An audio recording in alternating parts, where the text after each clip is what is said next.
floor คุณนพดล สวัสดีครับคุณนพดล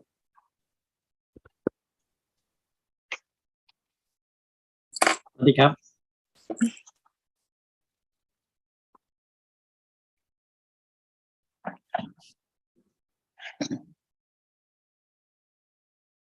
สวัสดีค่ะคุณซาร่าคุณจอห์นคุณแอน สวัสดีค่ะ คุ คุ ณ ณ น เม พด ธา ล สวัสดีครับคุณเมธา สวัสดีค่ะทุกคน สวัสดีครับ everybody hello Alberto hello Tadao hello Zhao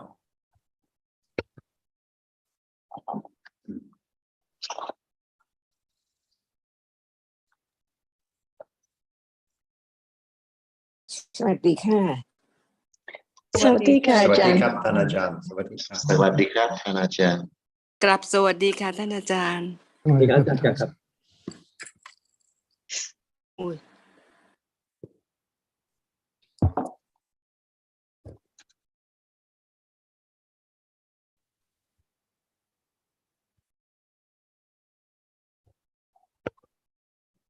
Eddie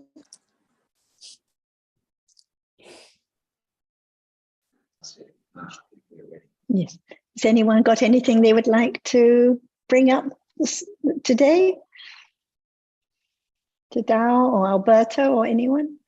Or Anne, have you got anything you'd like to bring up? Not immediately. I have a question about paramis. I've been trying to understand what they are, and I've read all the files listed under the heading of parami in Wiki, Dhamma Study Group Wiki, but still it's not clear what paramis are. And specifically, I do not understand what lower, mid, and higher level parameters are. So I'd like to know what they are. It's my question.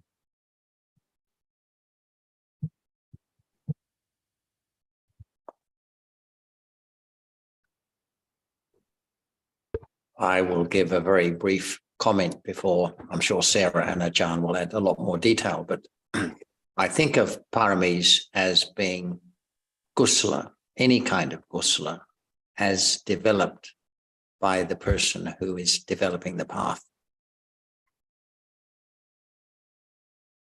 In other words, for the person who is developing an understanding of the true nature of conditioned realities now appearing, one of those realities from time to time will be kusala of some kind or other, dana or sila, respect, consideration. And when there is the awareness of that kusala and of its merit, its advantage, and its nature, then that is the development of the parami. When the same kusala is developed by a person who is not developing the path, there's no understanding of the true nature of that moment of kusala. And that's the difference between kusala plain, if you like, and kusala as parami. That's my brief summary. I'll let others comment further.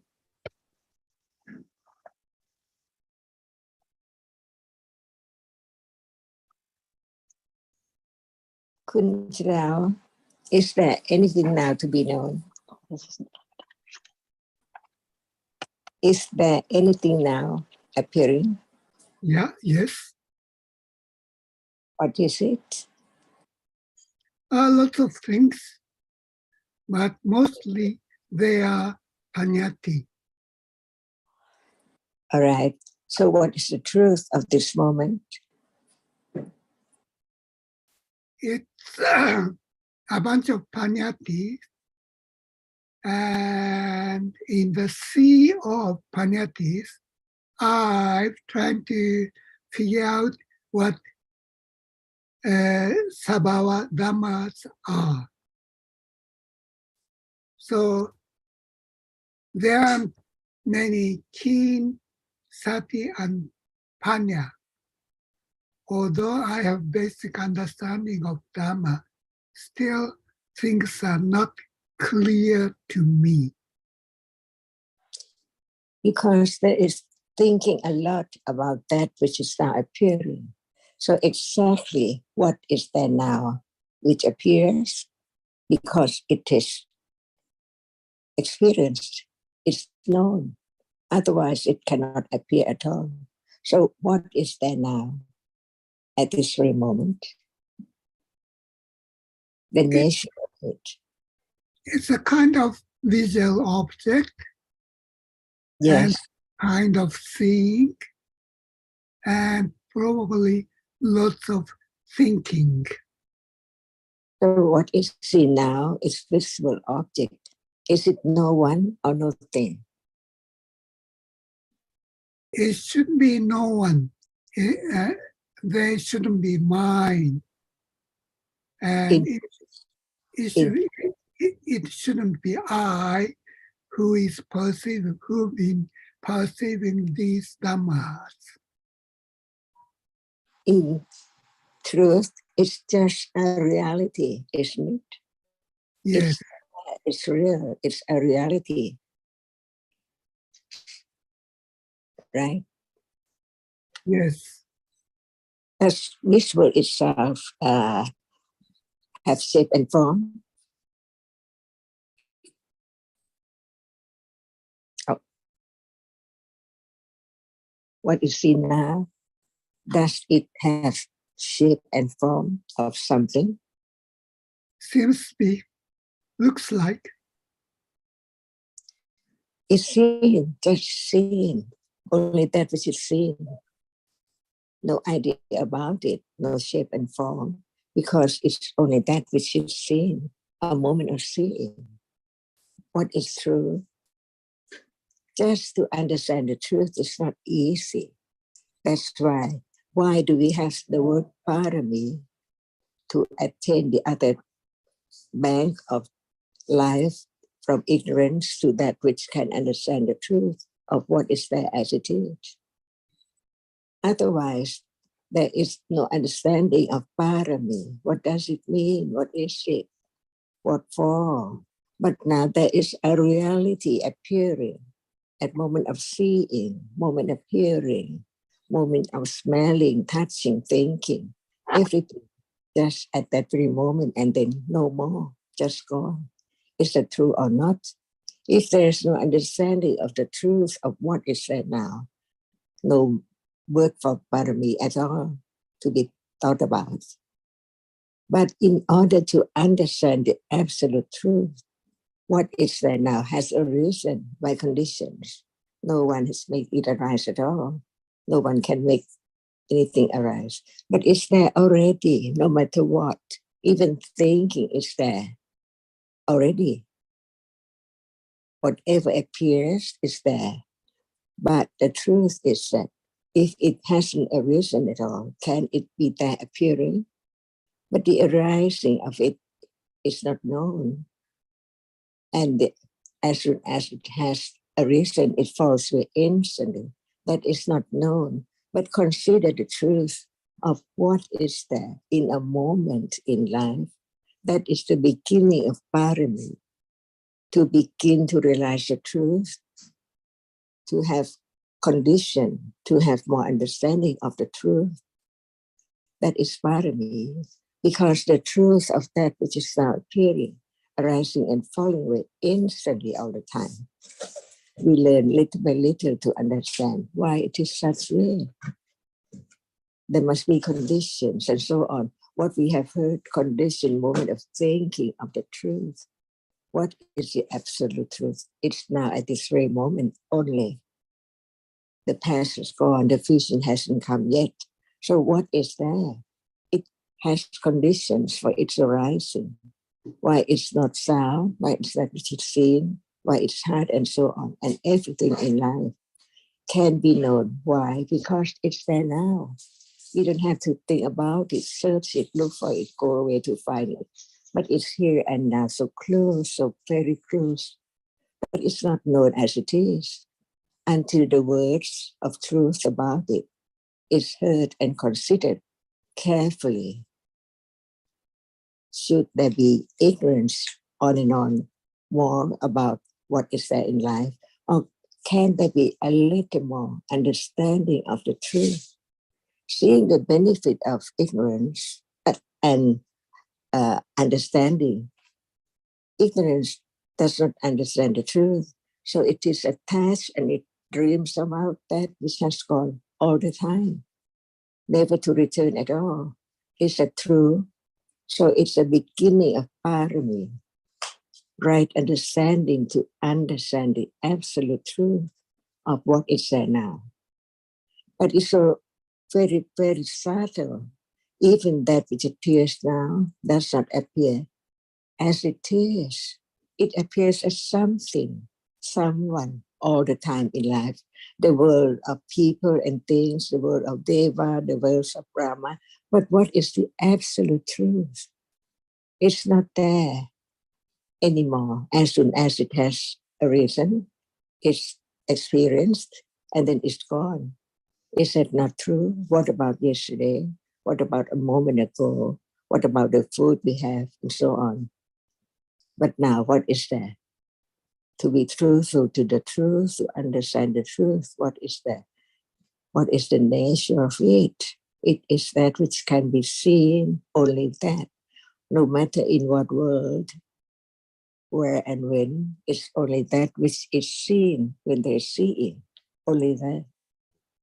And the idea about it, the story about it, not seeing the arising and falling away, and never to return at all. What is true?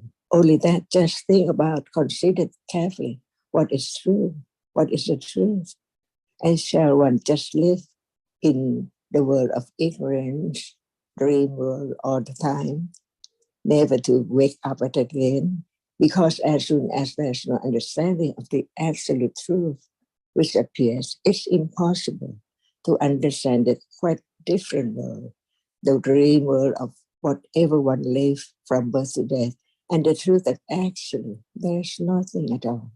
Even one moment of birth, it's only just one moment. The moment of death is only one moment. But between the moment of birth and death, how many moments of experiencing different things, and then gone, the momentarily death. And when it comes to a moment of death, like we take it for one dies and so on, it's not final death yet, because it's a moment like this moment, arising and falling away, and the condition for the next moment to arise. Is it true now? As it's true now, the moment of death is just like that. There must be condition before this moment to condition both this moment, and after that moment gone, there must be condition for other moment after that. And everything's gone. We live in this world, remember what is there now, next life, next moment after death. Can anyone imagine? One has reached that destination after death.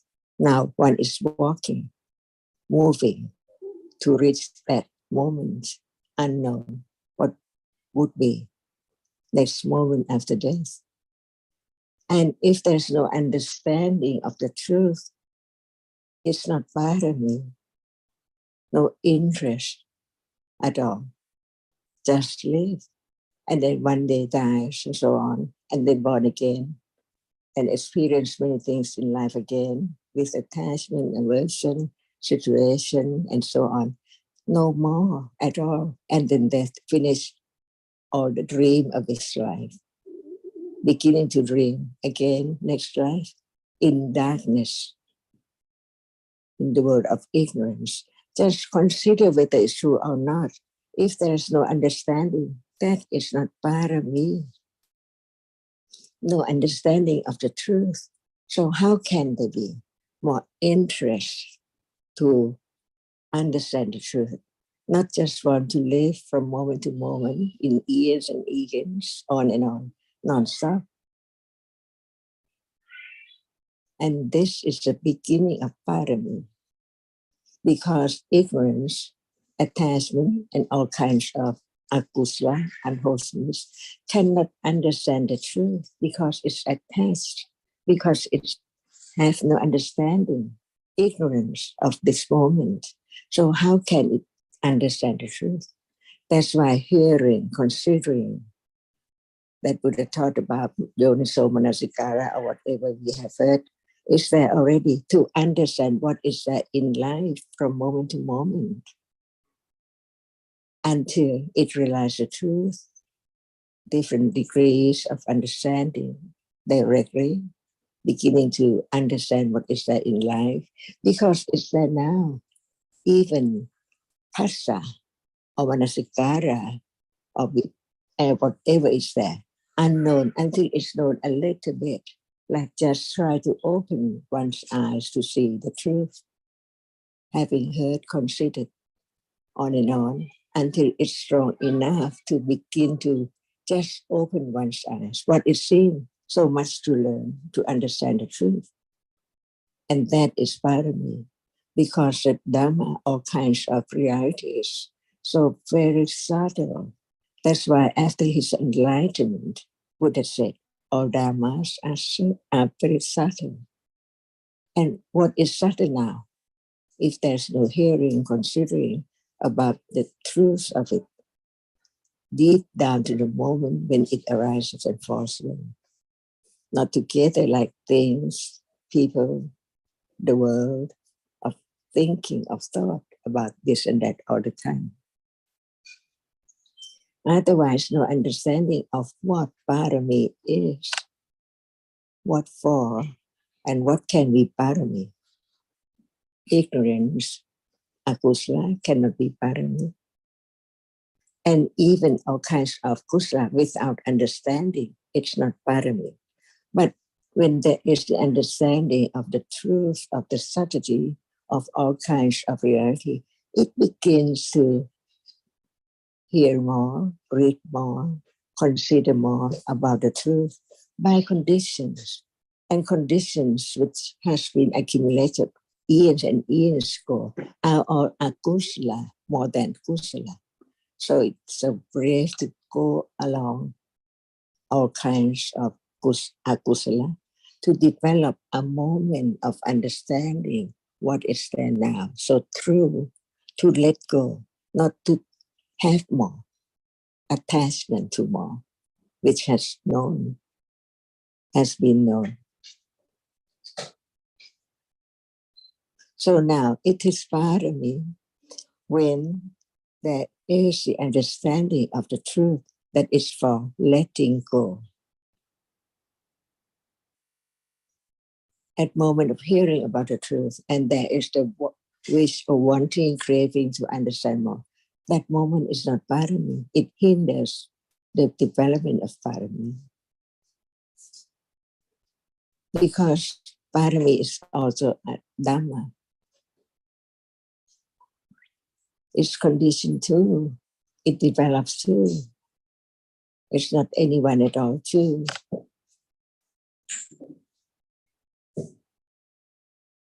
Okay, so can I say that there are two types of kusala? One is with satipatthana, the other one is without satipatthana. And only kusala with satipatthana are called parami. Is it right? That's why we should consider what we think about just one word at a time. Please say it again. So there are lots of, I assume that there are lots of kusala deeds, yeah? But all of them cannot be said paramis. And Understanding, can it be parami? So what is the meaning of parami? To realize the truth of what is said now, which has been heard and understood that actually there's no one. What is seen now has arisen and then fall away instantly and so on. If there's no understanding at all, can there be moment of virya, effort to understand it more clearly, but not for oneself, but just to let go of ignorance? Even hearing the truth has to be known, whether it is still conditioned for the clinging to the self or to let go of the self, or things, or wrong understanding. That's why it's so subtle. All dhammas are so very subtle.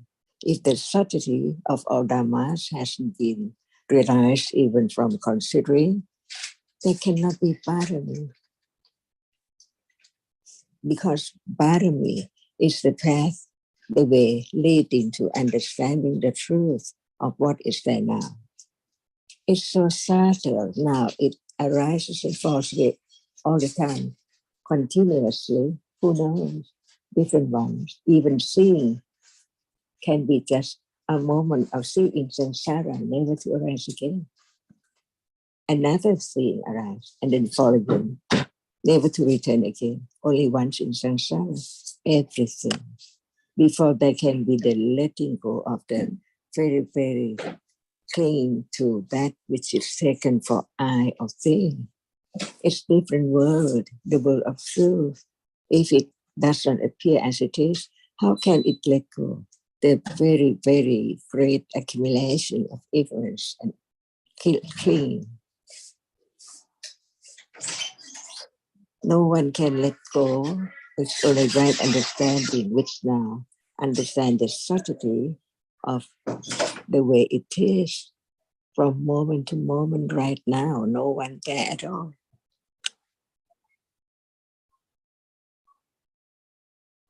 Otherwise, how can we imagine the great wisdom of Buddha to become enlightened as the Samma Sambuddha?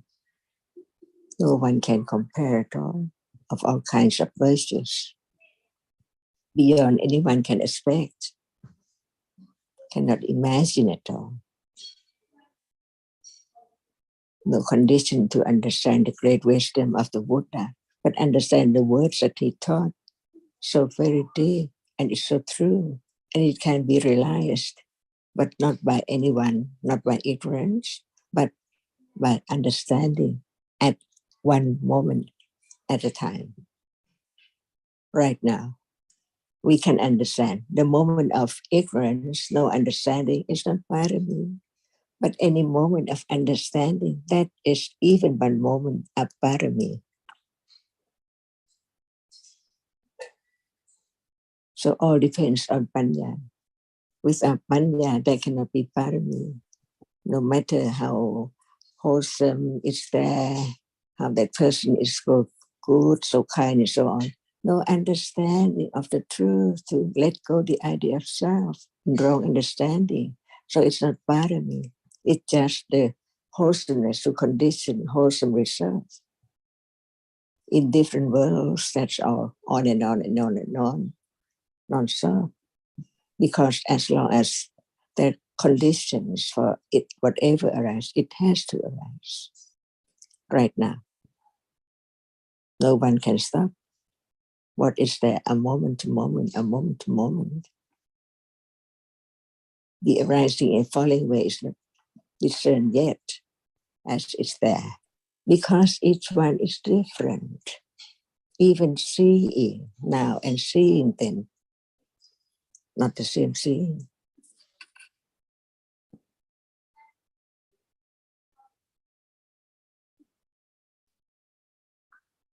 Okay, I think I've understood what parami is.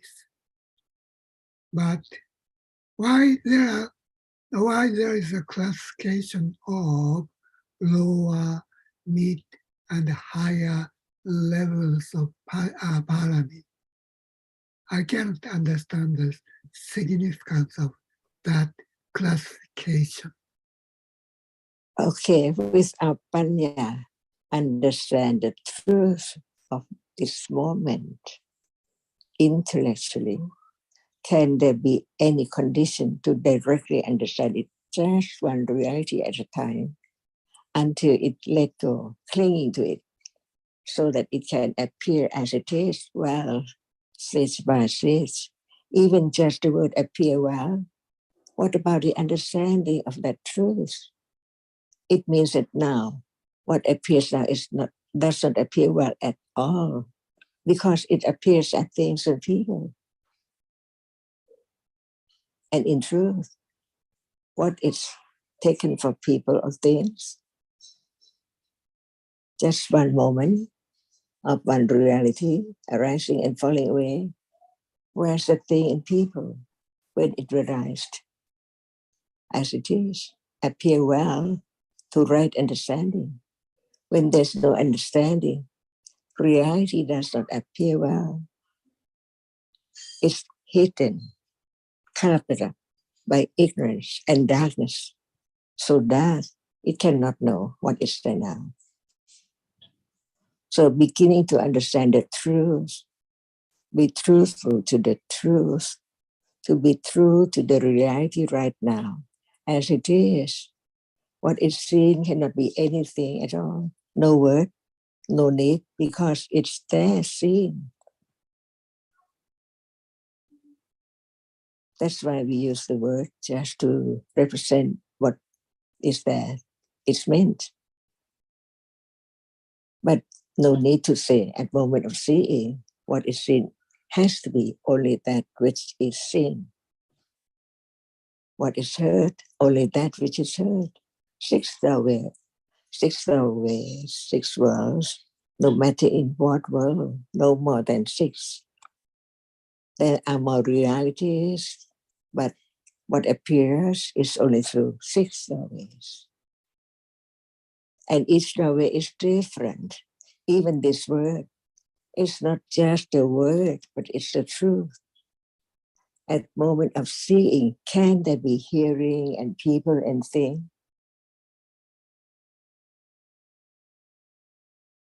At moment of hearing, there is sound, and that which experience sound.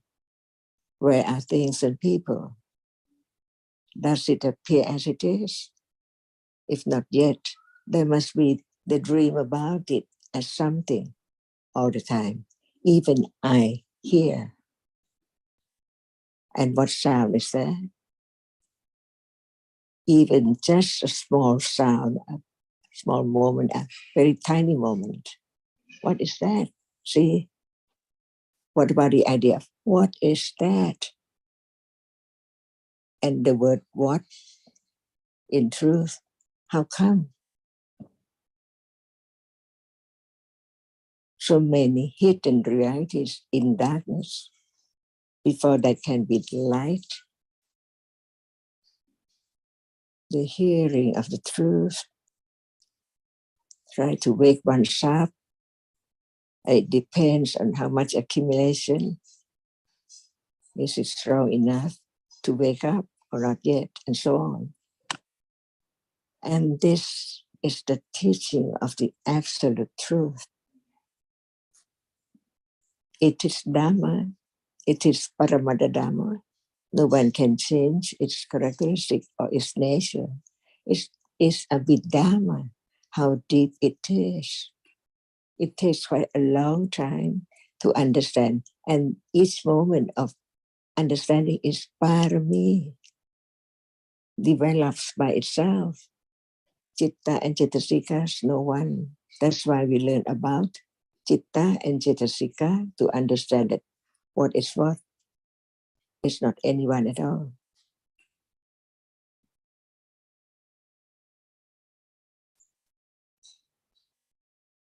Okay, so I assume that the classification of paramis is based on the level of panya.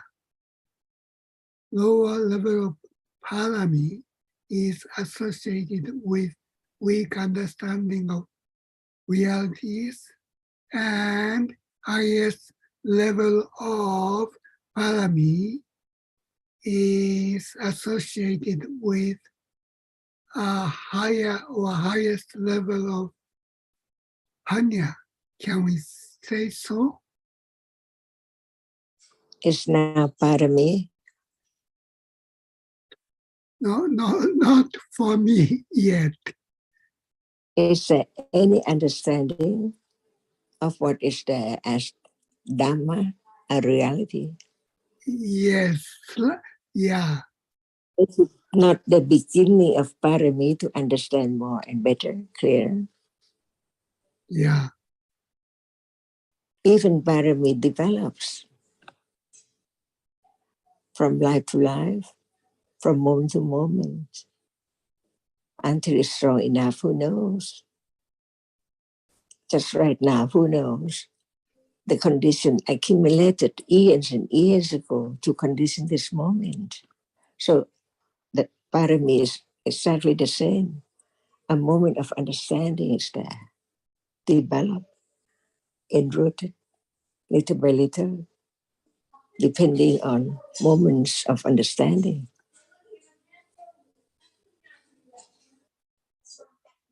Otherwise, if this is not parami at moment of understanding from the very beginning, how can there be parami?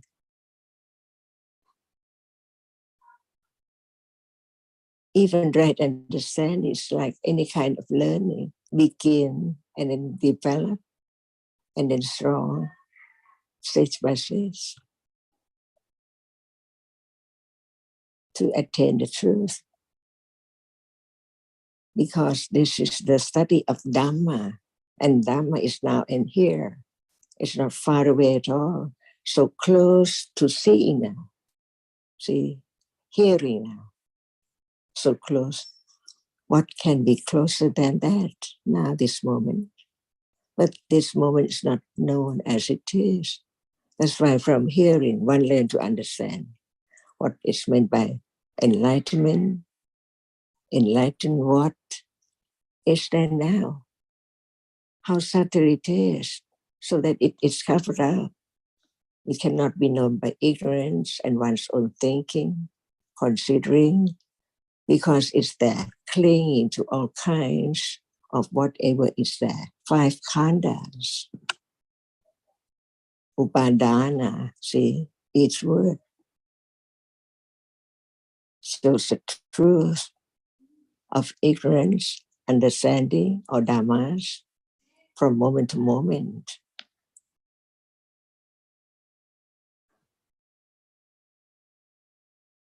And this is part of me, no expectation.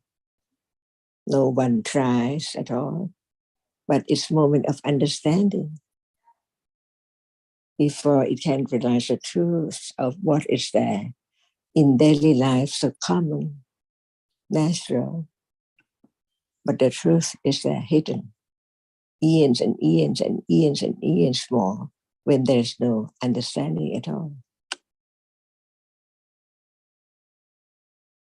And the dream world, short or long, according to one's life, short or long, changing all the time, the dream.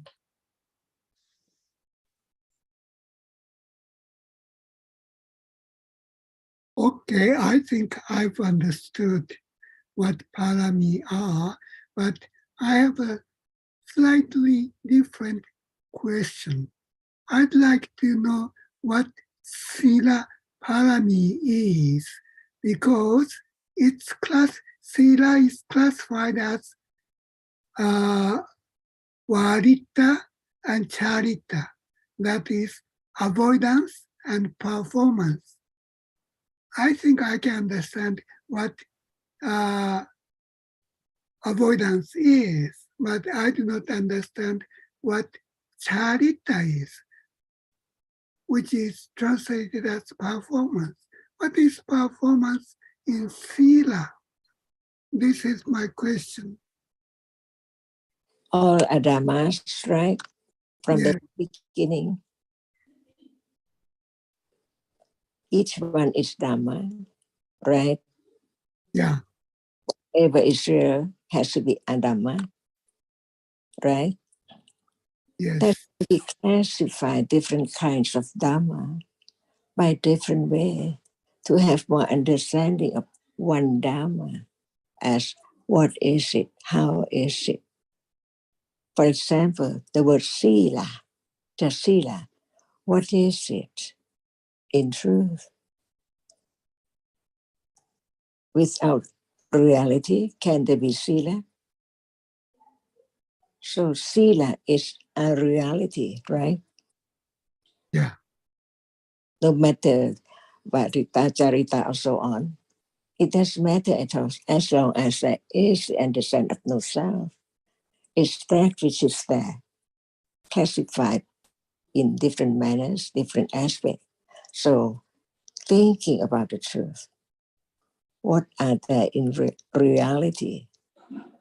The reality which arises, experiences an object. Whenever it arises, it has to experience an object. That is one kind of a reality, of realities. Nama, we call it in the beginning. And that which arises, but it cannot experience anything at all. We call it rupa. We use the word rupa because it cannot experience. Does Rama have sila or is sila? Does Rupa Dhamma have sila or can it be sila, Rupa Dhamma? No, I don't think so. So what is sila? It's Nama Dhamma. Why is sila? Why is sila? It's a Dhamma, but why is sila? See, it has to begin to have clear understanding of the word we have heard from the very beginning.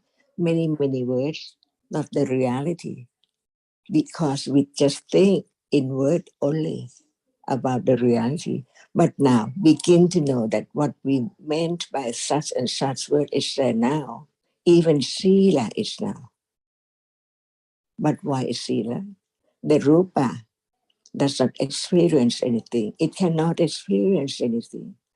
So can it have sila or can it be sila? Impossible, right? Yeah. So sila must be Dhamma, which experience the object, right? Yes.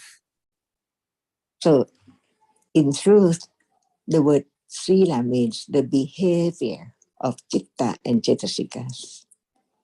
Yeah. That's why we have heard in Abhidhamma, Dhammasankani book, Kusala Dhamma, Akusala Dhamma, Apayagata Dhamma, right? Yeah. And another manners, another aspects, Kusala Sila, Akusala Sila, Apayagata Sila. More understanding a little bit about the difference between the two ways of explaining Kusala Sila, Akusala Sila, Apayagata Dhamma, and Kusala Dhamma, Akusala Dhamma, and Apayagata Dhamma. What is the difference? The rupa is Apayagata Dhamma because it cannot be Kusala or Akusala. What is that which is not Kusala or Kusala? It's a reality which is Abhijagata Dhamma. So Rupa can be good. So Rupa is Abhijagata Dhamma, but by way of Kusala Sila, Akusala Sila, Abhijagata Sila. It does not include Rupa. Because Rupa cannot experience anything. No way to behave at all. So begin to understand widely of each word for each reality. In Tipitaka, even ayatana, see many words for it. Even wrong view and so on. There is another word. Because it's the conditioned wrong view as ayatana, and so on, just to understand reality. Can it be counted in eons, just how many realities, only one at a time, only one reality arising and falling, uncountable, different aspects, different conditions for each one to arise at different time, at different manners. See, very complex from then up to now. As long as it can be conditioned, it can condition what is there now. Who knows what is seen now is conditioned by what life and from what experience before and so on. So understand the truth of no one and nothing. So complex world cannot be known in short time, in one's life or hundred's life. It depends on understanding only, not time to set for such level of understanding, such degree at all. Just like now, beginning to understand what is meant by sila. Before there can be the word like charita sila and so on, varita sila, because it's just talk about the manners, the behavior that should behave, and the behavior which shouldn't behave. Varita, see, abstain. Charita, one should, because it's kusala and so on. But it's the manner of citta and cetasikas, the behavior of citta and cetasikas in such different time. And what is meant, kusala or akusala, it doesn't include vipaka. And this is life in a moment, from moment to moment, years ago.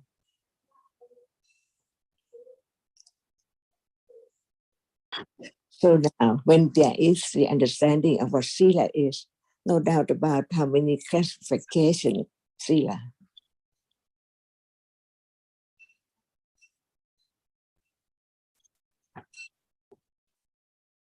Limited time or unlimited time, what does it mean?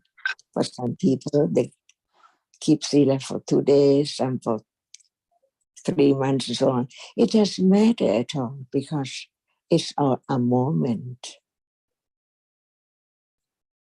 and then gone. It depends on letting go, clinging, ignorance,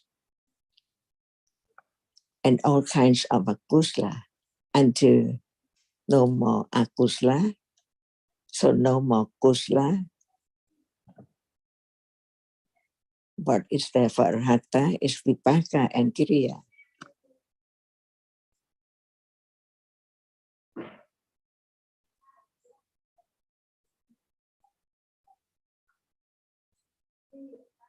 So earlier, Tadao, you mentioned about satipatthana and without satipatthana, kusala with and without.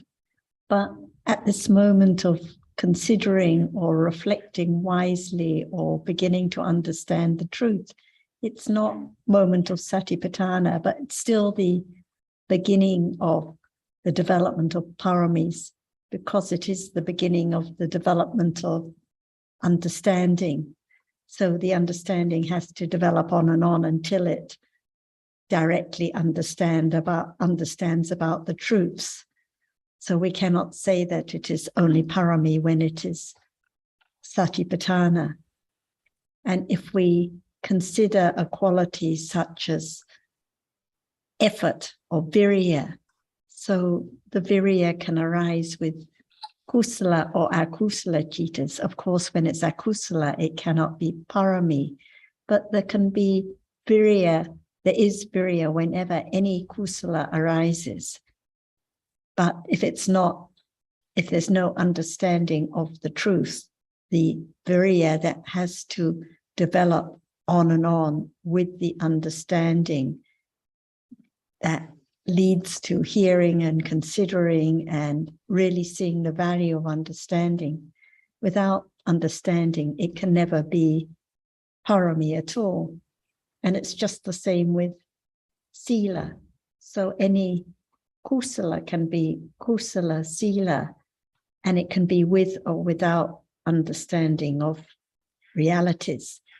If it is kusala sila, even if it is with understanding, but not understanding of realities, then it cannot be the sila that develops as parami with understanding.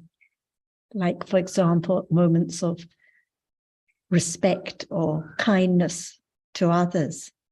It is kusala sila, but many people have respect and kindness and good qualities.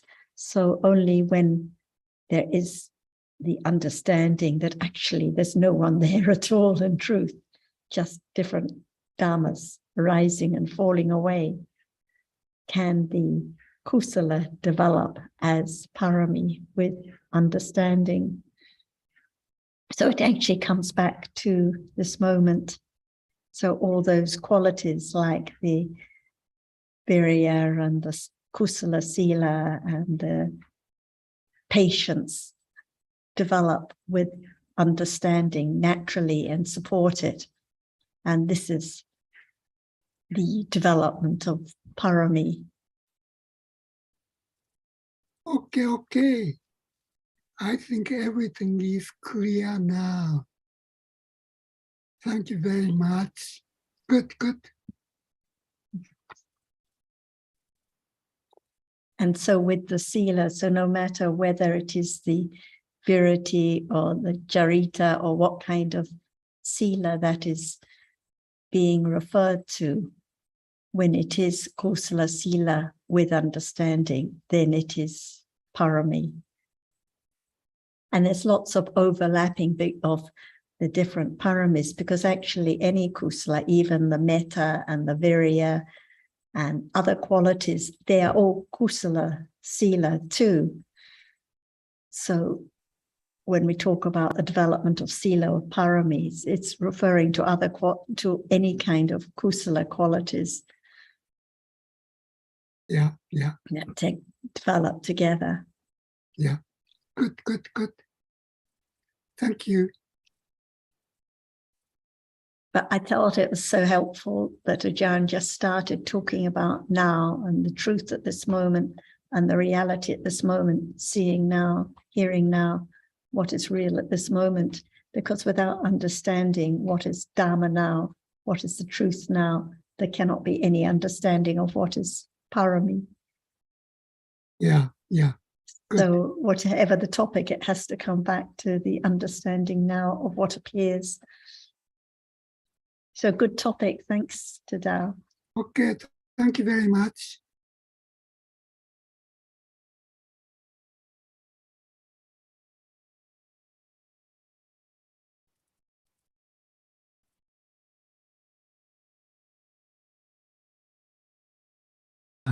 Just want to add something about the question, what is there now? And when I say, or when you say that this concept is there, and so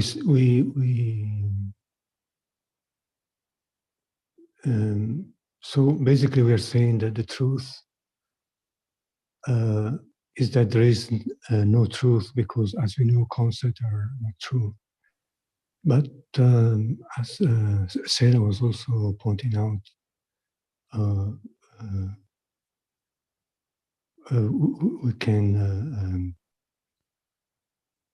we can say that what is there is visible object, even maybe if it's, it doesn't, it's not understood yet, or it's not the moment of understanding visible object.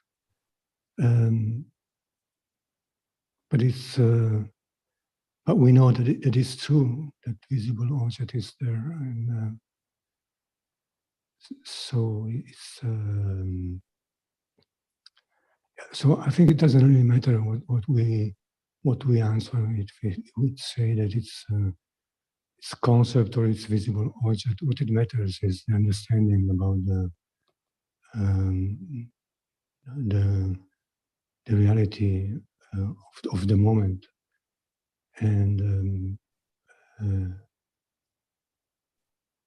we can try to be aware of the reality of the moment, and maybe but of course it's not by trying that the reality will be understood. So we just may say it's concept because we want it to appear in directly, but maybe it's not the time for it to appear directly. But still, it's can be time for understanding it, the reality, intellectual level, as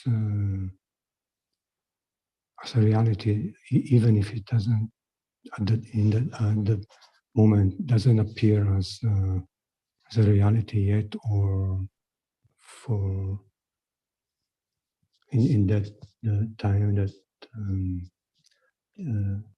one is asked or one is saying it.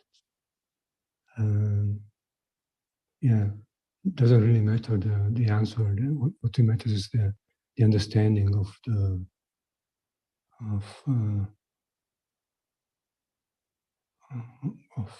the moment, even right now. So that's why the paramis is just for a moment, because we can say that what is seen, as you said, what is seen is visible object. It may just be with ignorance and attachment at that moment. So it's not the words, because at those moments with ignorance and attachment, or with clinging, wanting to experience it, no paramis. So that's why only Panya can know. It's not a matter of just repeating words, but what appears at this very moment, what is known right now. Quite different from wishing to understand or wishing to work out the story, like one may be just wanting to get the right definition of what is parami or what is the meaning of a particular word. But that is not the understanding of what appears right now. That is not parami.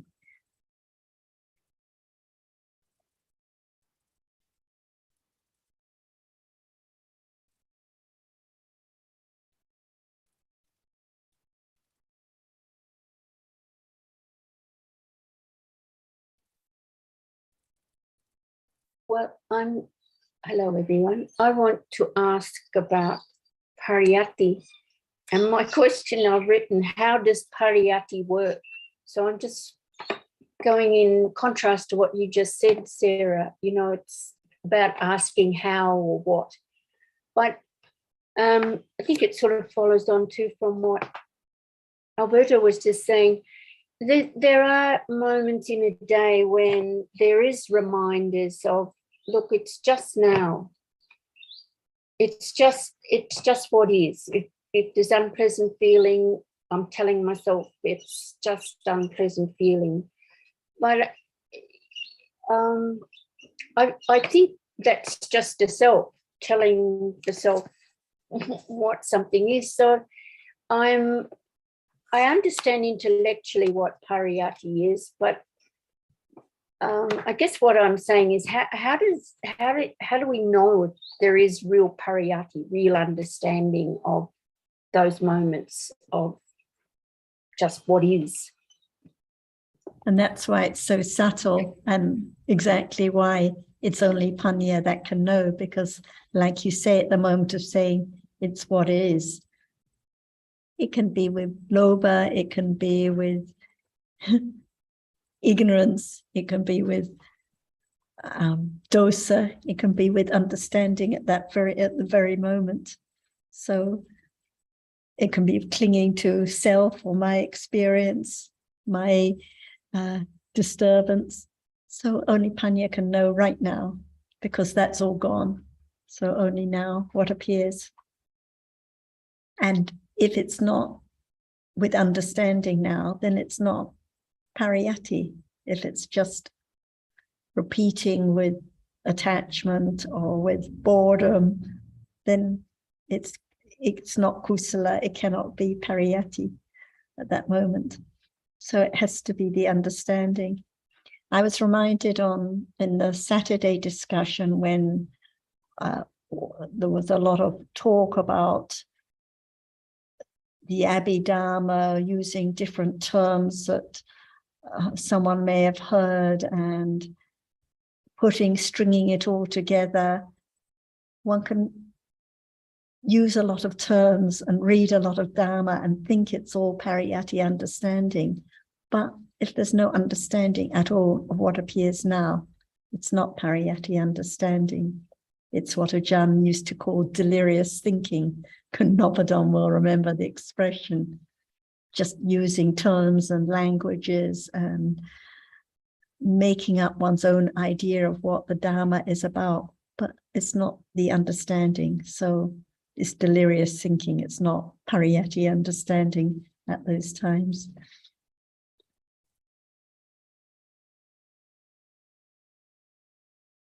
I thought that might be the answer. I mean, it really is the answer to all our questions. You know, what about this? What about that? It is only understanding that knows. So when we think we understand, well, maybe we do, maybe we don't. So I guess it's just, while Alberto was thinking or talking before, I was thinking maybe we should have a whole discussion, a whole 2 hours of just reminding each other about now. There is only now. Question comes up now. But, you know, I'm trying to orchestrate something that... And that's why, Ajahn, always, no matter the topic, or the question can be long and detailed. And the question is always, oh, what about now? What is real now? Is there anyone who can control life at this moment? Is there seeing now? Is there hearing at this moment? Is there clinging now, or aversion, boredom now? What appears now? And it's just Dhamma, not anyone at all. But it has to come back to understanding more about what is Dhamma at this very moment. Otherwise, pariyatti understanding can never develop. So I've heard a lot, all Dhammas are so subtle. However, to understanding they're not subtle. I mean, Dhammas are here and now. I mean, that's all there really is, the here and now, whether it's realities being experienced or thinking. Even thinking's a reality, but they are subtle because there's no understanding. Could you say that? I think because there's no understanding and because of the nature of the Dhamma, the fact that the nature of seeing is that it falls away instantly, so rapidly, and because there's so many moments that it conditions the idea of someone that sees. It seems that they're seeing all the time. So because of the rapid falling away and the arising of that seeing again and again, and because the ignorance has been accumulated for so long, the truth is covered up. So it's also the nature of the reality itself that is very subtle, because it is just Dhamma. It's not in anyone's control. No one can make it arise to be known. It's gone instantly. So what we take for being real or something is not subtle at all, but the actual nature of the fleeting reality that is so dangerous is actually very, very subtle. And the understanding that has to understand it is also very subtle. That's a good word, fleeting realities, because that's what it is in reality. It comes and gone, here and gone, and ever so quickly. So fleeting realities. Right. Thank you. Like bubbles that have passed away all the time and that can never be caught. Or the line drawn on water. Remember Yes. that? Yeah. Disappears instantly. Mm. And also the moment when there is no understanding and there is only the concept of no reality, then there can be the understanding that it is not true. That moment is not true to the truth. So even at that moment, there can be some degree, level of understanding about not being truth, being concept, being something, being Kunsara or Alberto or anyone. Yeah, just afterthought.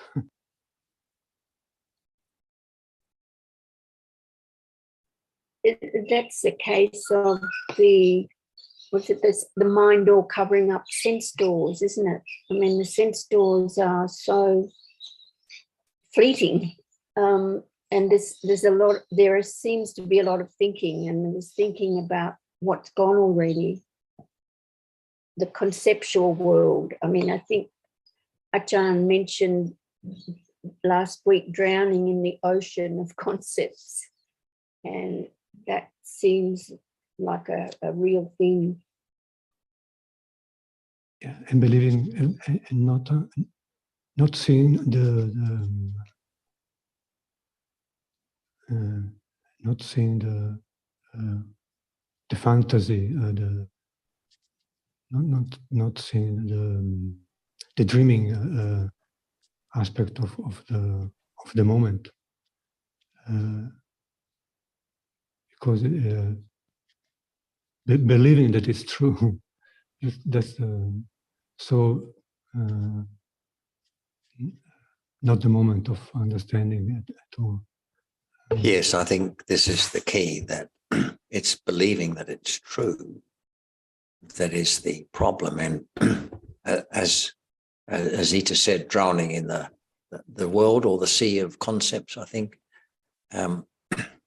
Again, it's not the concepts that drown one, it's the ignorance, the lack of understanding of the concepts that causes one to be drowned in the concepts. So there's a fine distinction here. When there's understanding, there are still concepts. And I don't know if one can say as much or as many as before there was understanding, but it seems to me that that is the nature of the mind, to think in terms of concepts all the time, apart from when there are actual sensed or experiences or bhavangajit.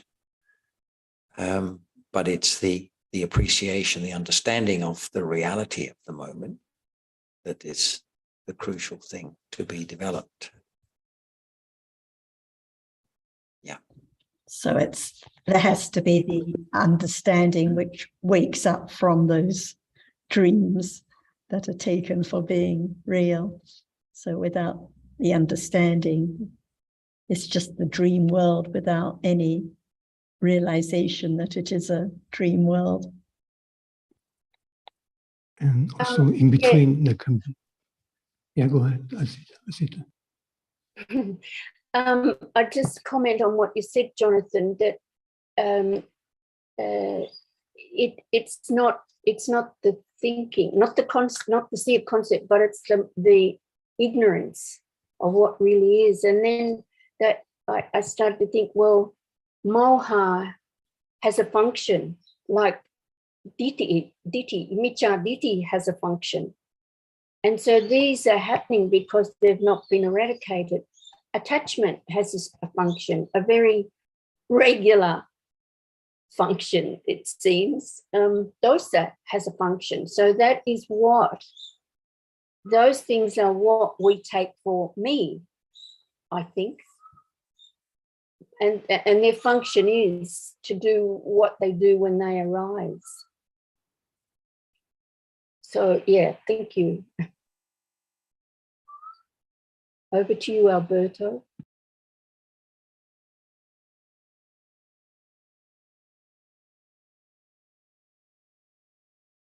I was following what you were saying. Yes, there is the aspect of the conditions, which of course are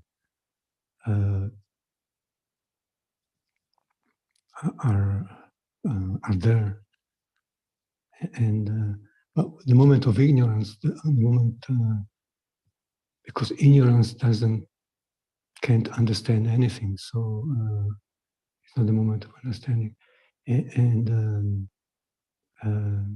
in between the moment of thinking about this and that, about things, about people, and there can be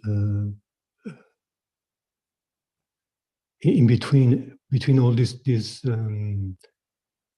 all this thinking, there can be some moment of not thinking in these terms, but just realizing about thinking about in these terms,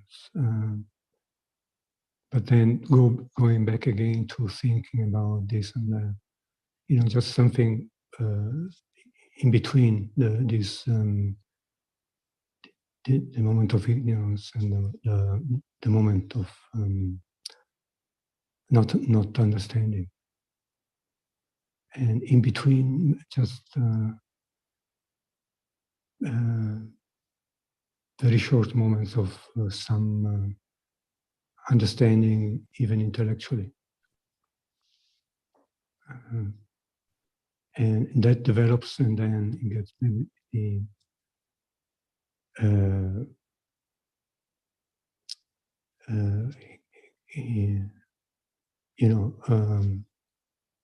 the more the understanding, the less the ignorance, basically. I was thinking about what John said about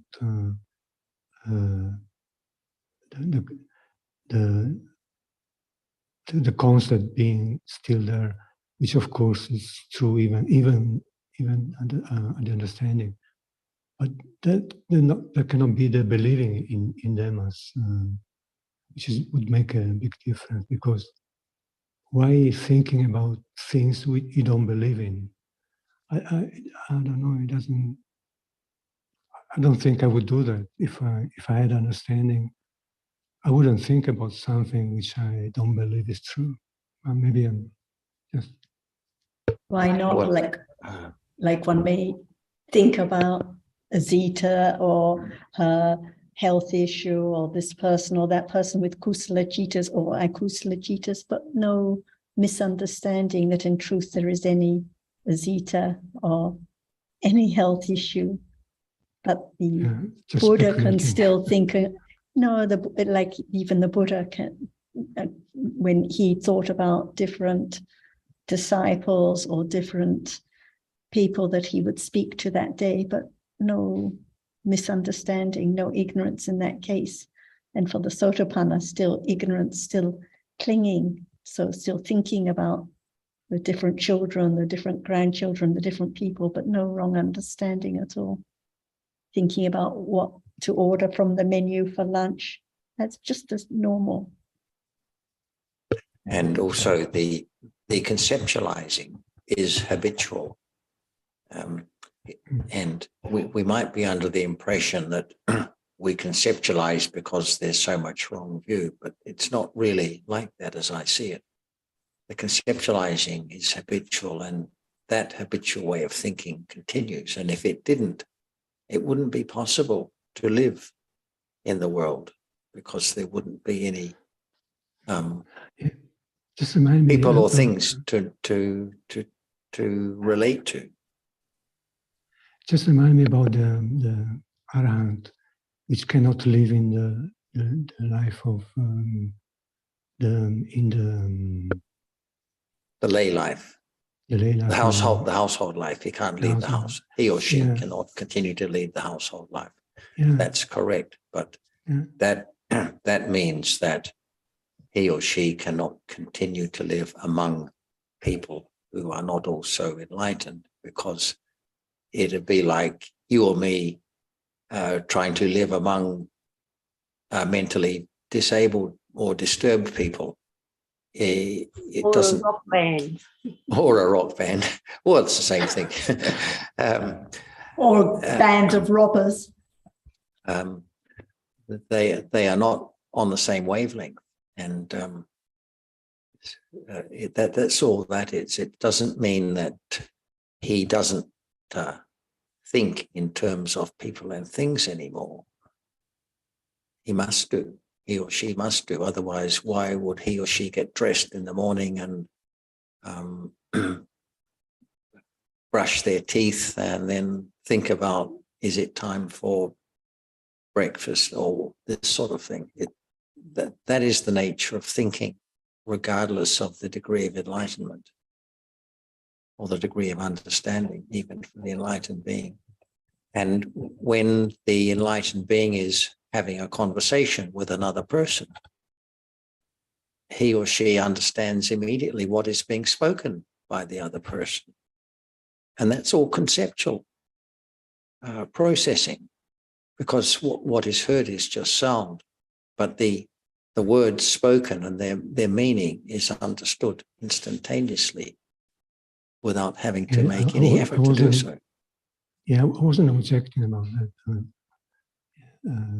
It must be memory and all the memories from the past. It's there for sure. Yeah, no problem with that.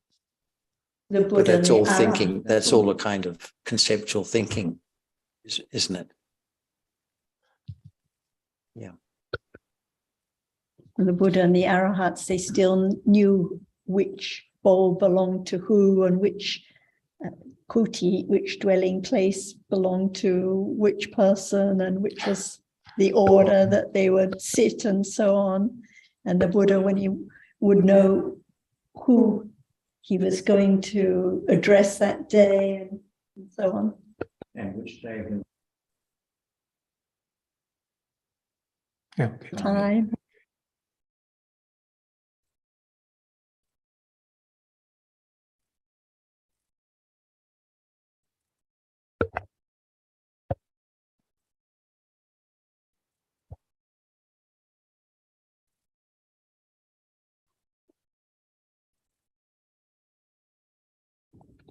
So life goes on as usual, but the understanding opens up that which has been held tightly, as Ajahn said. So daily life looks the same from the outer appearance, but just a little more understanding, letting go of ignorance, a little more, not a matter of changing the language or not recognizing people or not referring to a knife and fork anymore.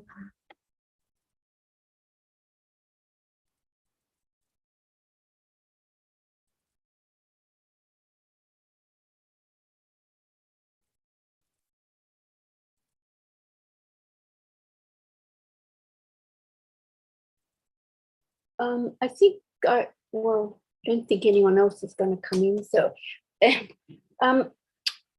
I think I've asked this question before, but is everyday patience the same as the parami patience?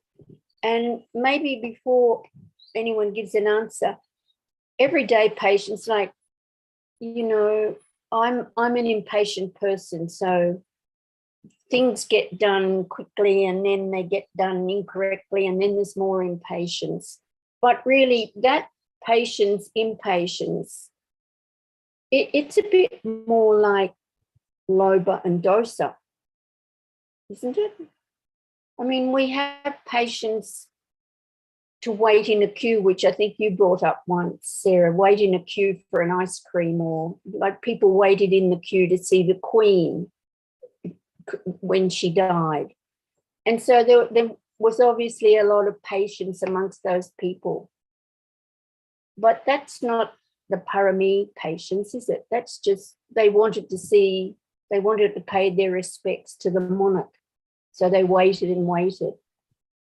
So what we refer to as patience, conventionally, we see people waiting in that queue and we say, oh, they've been waiting so patiently all night to see the Queen. But it has nothing to do with kusala kanti, or the parami of kanti that develops with understanding. Like you say, you may be running around and spilling things and making mistakes, but there can be moments of understanding, moments of patience to understand the truth, even at those times, anytime. So it depends on understanding, not on the outward appearance. But we don't have a whole lot of time, so let's see if Ajahn has more to add on this or the other topic. The difference between patience as parami and not parami, when there's no understanding, even just a little bit about the truth, can there be more understanding? No matter how much patience is there, waiting in queue to pay respect to the Queen. And what about that moment when it's conditioned to understand the characteristic of that reality as it's not known as self, even it's patient. When there's the understanding of the truth, it can condition moment of understanding that very moment as the patient there is not patient to understand the truth, which is there as no one and no thing at all. That is the moment of the accumulated understanding, conditions such thinking, because in a day we live in the world of thought all day about what is seen and heard and so on, even right now. So when there's no understanding of thinking, that it must be I who think, and at that very moment, be patient to be on the queue. It's I.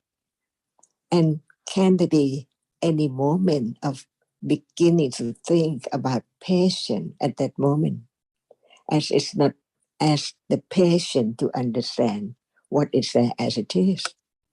That's why it has to go around everything to be known by conditions, not just select this time or that time on the queue or not on the queue at all, or in the queue.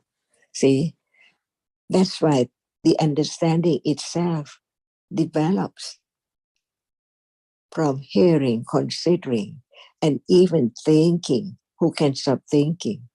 That's why before it cannot, nothing can be stopped or can be arranged for right understanding to understand. That is, if it's that, it's the idea of self, not letting go. The very, very tricky, crafty low part is there, wanting to have it. But can that be conditioned to understand the truth of that very moment as a reality? Impossible, because ignorance is there. Change the idea from this to that all the time.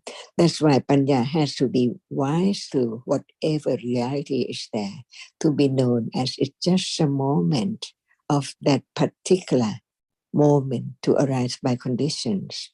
That's why the point is, no matter what we hear, no matter one does at all depends on condition. And there can be condition for right understanding to arise, but it's so much less than the other conditions to keep on thinking about I or this or that all the time. That's why the development of understanding has to be secretly, and no one at all, depends on condition, no matter what, little by little, to erase all kinds of idea of something as permanent or I or thing. That's why against the idea of I shall try or I will try and by do this and that and so on, to let it go as it is by conditions. What is more true? understanding the way it is by conditions, or try with the idea of self to know it, to understand it. That's why now is the proof of the understanding, how much is there. It has to begin again, not by oneself, but by hearing again and again and again, to condition even moment of attend to the characteristic of a reality, even just thinking about it, or begin to attend and begin to be aware and begin to understand and begin to think about it by conditions from life to life, moment to moment. Is it subtle? All are dhammas, all are conditions for whatever arises, accumulated to be only such, only once in samsara and then gone.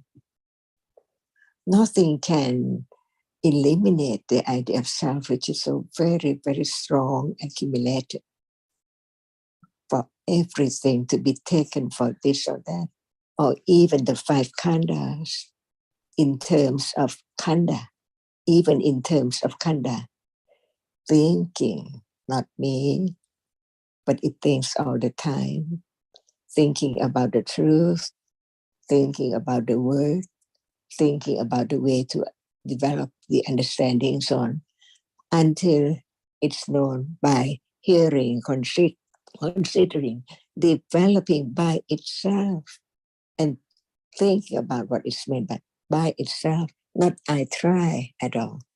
That is wrong path, wrong. Samma vayamo, wrong vayama, not samma at all. That's why only right understanding develops so wise until it can be wise to whatever is there, even lopa, very, very subtle there. Panya has to know, otherwise it cannot let go the idea of I or the lopa there at all. The enemy of lopa is right understanding. It cannot be there at all when panya is there. But when panya is not strong enough, it's there. So it's so very subtle to not try to let go, not try to understand, but understanding at moment of hearing and considering. That is accumulated. Even just a little moment, it seems like it's not strong, but even if it does not arise then, how can it be strong and stronger? That's why it's time to understand what is there as so very subtle. And it's there not forever. And it's there by conditions. Little by little, it develops the truth of the nature of what is there as it is. That's why it takes quite a long, long time. And that is the understanding of parami. Without just a moment of understanding, it cannot be strong and keen enough to understand the truth of what is there now as it is.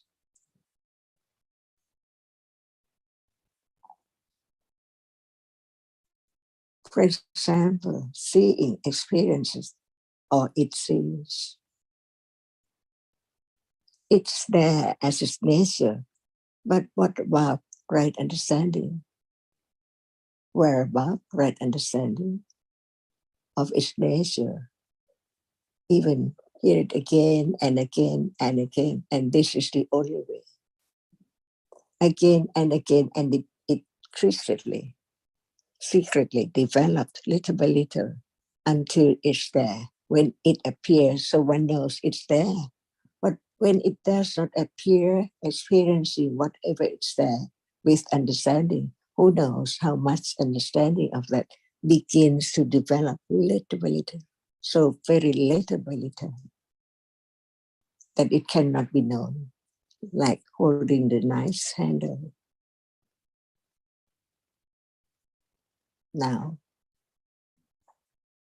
and that is meant by patient as parami. Great patience. Just to understand that whatever is there can be understood, can be realized, because it's there so true as it is. And this is confidence. Adidana parami, never change. It has to be as it has to be, as it is now be.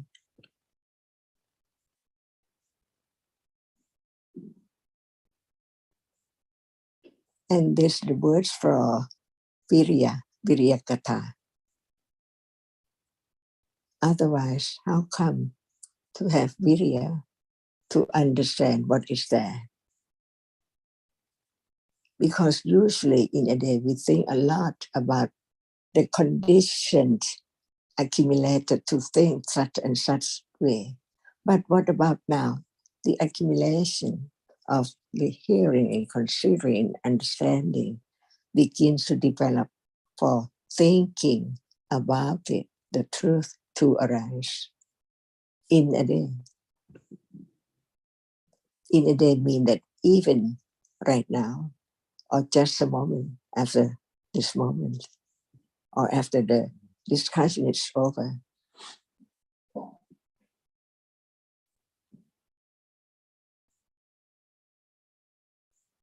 They're very precious words that you pass on, Ajahn.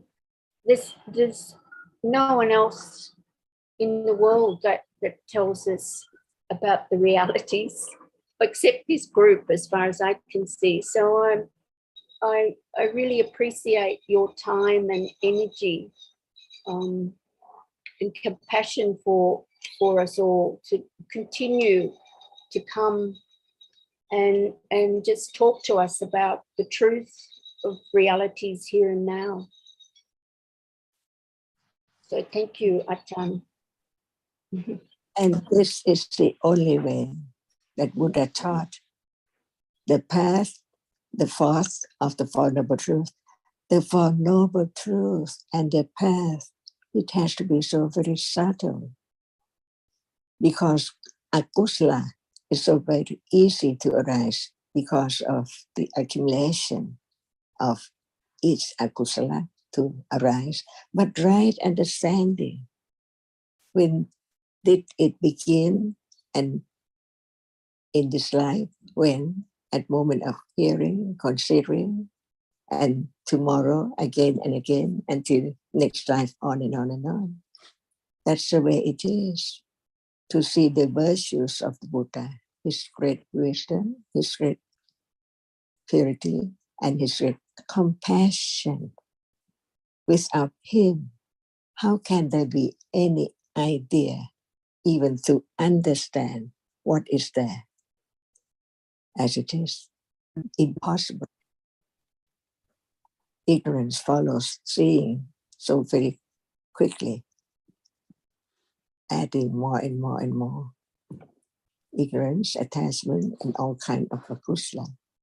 So we understand what is meant by parami and what is meant by patience, khanti, what is meant by virya, what is meant by adidana, nekama, and so on.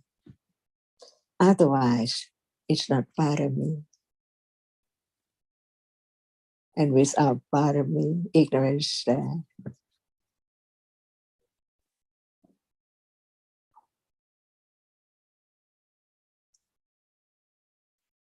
So it's now parami.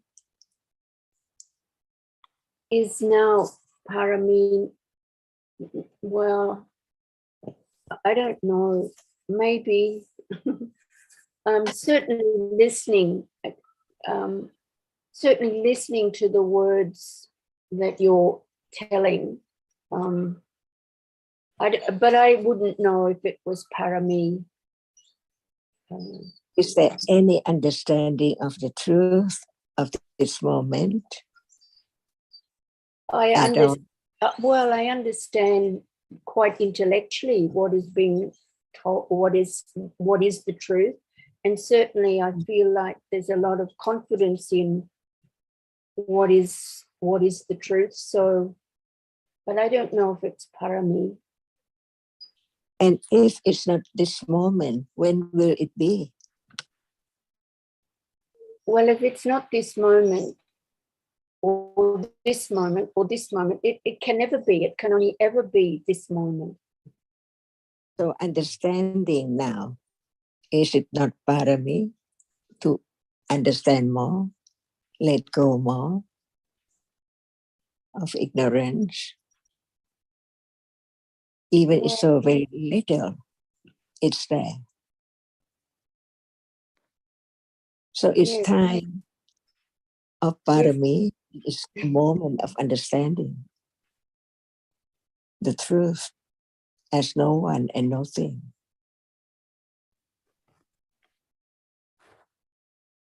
Yes, certainly, Ajahn. Certainly.